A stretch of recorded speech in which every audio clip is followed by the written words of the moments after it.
বিক্রমের বউ। আর আর বিক্রম তো আমার বর, ও তো আমাকে সিঁদুর পরালো। আমার বর, আমি ওর বউ, ও আমার বর। টুয়ামা, চল মা চল চল। রোজ যেমন শুতে যাবার আগে আমি তোমার চুল বেঁধে দিই, তেমনি আজও তোমার মুখটা পরিষ্কার করে দেবো, চুল বেঁধে দেবো, তারপরে শুতে যাব। ওহো, আজ তো তুমি আমার সাথে শোবে। টুয়ামা, চল তোমার কোথা থেকে বেরিয়ে আসি। কোথায় যাবি বলতো মা? আমি তো আজকে চুল বাঁধবো না। সে কি, চুল বাঁধবি না কেন? সেই ছোট্টবেলা থেকে আমি তোর রোজ চুল বেঁধে দিই, আজকে কেন বাঁধবি না মা? না মণিমা, চুল বাঁধতে গেলে যদি আমার সিঁদুরটা মুছে যায় তাহলে তো আমার স্বামীর অকল্যাণ হবে। না না না না না না, এই কথা বলতে নেই মা, এই কথা বলতে নেই। টুয়ামা, সব ভুলে যাও মা। কি বললে জেঠুন এটা? হ্যাঁ? তুমি আমার জেঠুনে এই কথাটা বলতে পারলে? ভুলে যাব? সব ভুলে যাব? আমার বিক্রমকে ভুলে যাব? ও হয়তো আমায় ছেড়ে চলে গেছে, কিন্তু আমি ওর জন্য চিরকাল অপেক্ষা করব।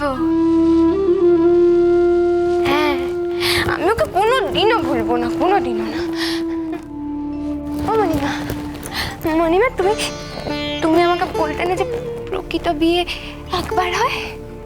আমারও তো বিয়ে হয়ে গেছে বিক্রমের সাথে, একবারই। সেটা তো আসল বিয়ে।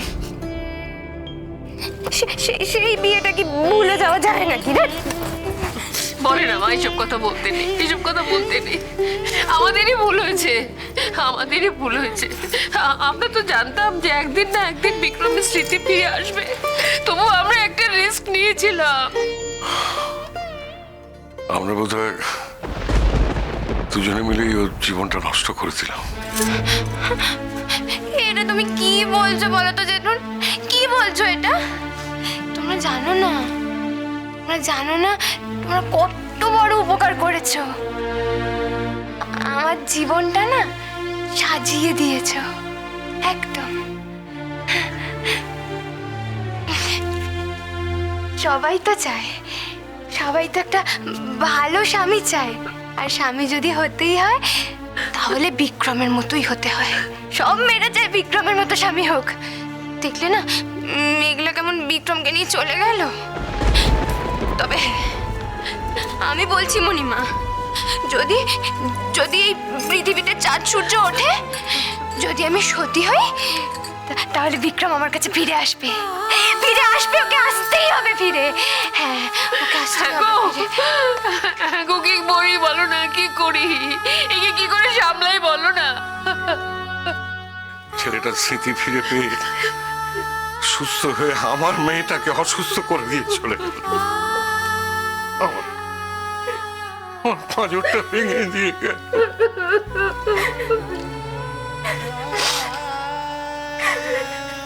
কেন কাঁদছিস মা? তুই এভাবে কেন কাঁদছিস বল, কেন কাঁদছিস?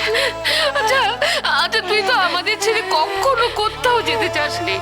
আমরাই তোর জীবনের সব ছিলাম, সেই আমরাই তো এখন তোর সাথে আছি। তুই এভাবে কেন কাঁদছিস বল না মা, কেন কাঁদছিস? আজকে আমার বিয়ের রাত, আর আমার স্বামী আমার পাশে নেই। কি দুর্ভাগা মেয়ে না আমি। আজকের দিনে আমার স্বামী আমাকে ছেড়ে চলে গেল। কি তপস্যা করলে আমি আমার স্বামীকে ফিরে পাবো বলো তো? ও মণিমা, বলো না, যত কঠিন তপস্যা হোক আমি করবো, আমি সব করব। বিক্রম তো শুধু আমার, আর কারণ না।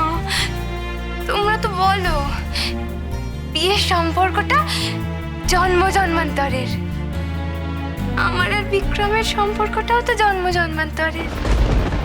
ও আমাকে ছেড়ে যেতে পারবে নাকি? মাগো, মাগো, তুমি আমায় বিশ্বাস করতো মা? আর আমাকে আমাকে করিস না? বল মা, বল, তুই আমাকে বিশ্বাস করিস না? করি তো, করি বিশ্বাস করি তো। আমাদের যখন বিশ্বাস করো তাহলে আমাদের কথাটা শোনো মা। তুমি তুমি তুমি বিক্রমকে ভুলে যাও। কখনো না, কখনো না। একদম আমার কানের কাছে এসব কথা বলবে না, হ্যাঁ? তাহলে কিন্তু আমি চিরকালের জন্য এখানে ছেড়ে চলে যাবো, সব ছেড়ে চলে যাবো আমি। হ্যাঁ, সব ছেড়ে চলে যাবো আমি, সব ছেড়ে চলে যাবো আমি, সব ছেড়ে চলে যাবো। শোনো মা, শোনো, সত্যি কথাটা শোনো, আসল কথাটা বোঝবার চেষ্টা করো। আমরা তোমার গার্জেন, আমাদের মতো শুভাকাঙ্ক্ষী তোমার আর কেউ নেই মাগো। আমাদের বিশ্বাস করো, শোনো আমাদের কথা। বিক্রম আর কোনো দিন তোমার কাছে ফিরে আসবে না। খবরদার, খবরদার বলে দিলাম, খবরদার এসব কথা আর বলবে না আমার সঙ্গে। যদি বলো তাহলে কিন্তু আমি সত্যি চিরকালের জন্য চলে যাবো। আমাকে আর দেখতে পাবে না, আর দেখতে পাবে না, তোমরা কেউ দেখতে পাবে না। ছি ছি ছি ছি ছি ছি ছি ছি। কিরকম বাবা মা তোমরা, হ্যাঁ? কিরকম বাবা মা? তোমরা চাও না তোমার মেয়েটা ভালো থাকুক? চাও না মেয়েটা ভালোভাবে সংসার করুক স্বামীর সাথে? চাও না, তাই না? চাও না? কেন বুঝতে পারছো না? বিক্রম তোমার স্বামী নয়, শেষ পর্যন্ত ওর সাথে তোমার বিয়েটা হয়নি। বিক্রম আমার স্বামী, হ্যাঁ, বিক্রম আমার স্বামী। তুমি আমাদের সংসারটা ভাঙতে চাইছো, তাই না? তুমি আমাদের সংসারটা ভাঙতে চাইছো। তুমি আমাকে ভালোবাসো না, তুমি আমাকে কোনোদিনও ভালোবাসোনি, কোনোদিনও ভালোবাসোনি। তুমি চাও না তো, তুমি তো চাও না আমি সুখী হই। তুমি আমার মায়ের থেকেও খারাপ, খুব খারাপ তুমি। খবরদার বলে দিলাম মণিমা, আমার সংসার ভাঙার চেষ্টা করো না তুমি, খবরদার বলে দিলাম। ও জেঠুন, আমি সত্যি বলছি গো, আমি বিক্রমকে ছাড়া থাকতে পারবো না গো, আমি ওকে ছাড়া থাকতে পারবো না। ও যতই আমাকে ছেড়ে অন্যের কাছে চলে যাক, কিন্তু ওকে ফিরিয়ে আনার দায়িত্বটা তা আমার, বলো? হ্যাঁ, আমাকে তো চেষ্টা করতেই হবে। সবাই তো ভুল করে, আমার বরটাও ভুল করে ফেলেছে। সেই ভুল সংশোধনের দায়িত্বটা তো আমার, বলো? তা না হলে আমি ভগবানকে কি জবাব দেব? আর এখন তো কোনো অসুবিধা নেই, এখন তো আমি ও বাড়িটা চিনে গেছি, আমি চলে যাবো চিনে। তুমি ও বাড়িতে কোনো দিনও যাবে না।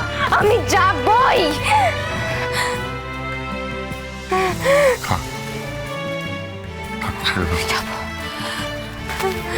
এখন বেশি জোরাজোরি করো না,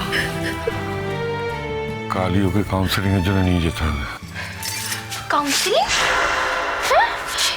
কিসের কাউন্সিলিং? তুমি আমাকে পাগল ভাবছো নাকি? হ্যাঁ, তুমি আমাকে পাগল ভাবছো নাকি ডাক্তারের কাছে নিয়ে যাবে যাতে আমি বিক্রমকে ভুলে যাই? পারবে না, কেউ পারবে না, কেউ না, যত বড়ই ডাক্তার হোক তোমরা, কেউ পারবে না।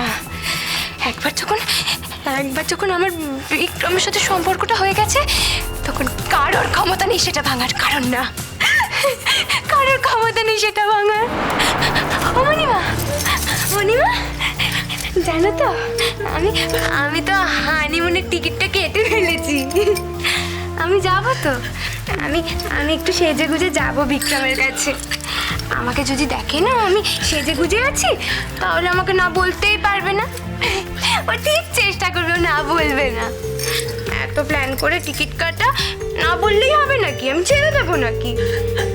আর যদিও না বলে, তাহলে আমি কাঁদবো, জামা ধরে কাঁদবো। কি করবো বলো তো, এই মেয়েকে নিয়ে আমি তো কিছু বুঝতে পারছি না। তুমি কিছু একটা করো, একটু আর চোখে দেখা যায় না। রঞ্জনা, আমিও কিছু বুঝতে পারছি না যে এই সময় কি করা উচিত।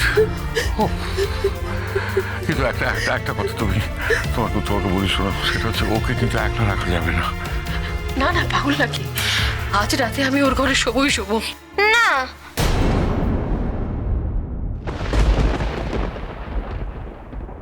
একটু তো এটা তো মানবি, অদ্রিজা তোকে মিথ্যে বলে ঠকিয়ে তোর দয়া আদায় করে তোর সঙ্গে বিয়ে করেছে।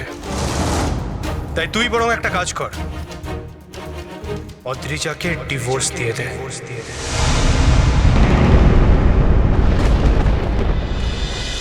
পিছে